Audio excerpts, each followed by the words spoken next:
பண்பாட கார்த்திகை மார்படிவாசல் வந்தனர் பண்பொழில் திருக்குமரா பார்வாழ எழுவாய்.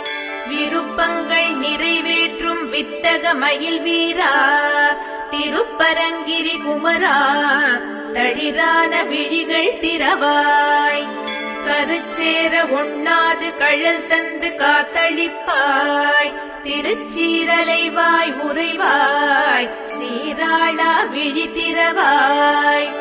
வெறுவா வினையடக்கும் குருவான குழந்தை முனி திரு ஆவினன் குடிபாலா தமிழனே கண்மலர்வாய். அங்காரக கோளடக்கும் மதிசிருங்கார மயில் வீரா திருவேரக சுவாமிநாதா திருவரசே கண்மலர்வாய். விருத்தனாகி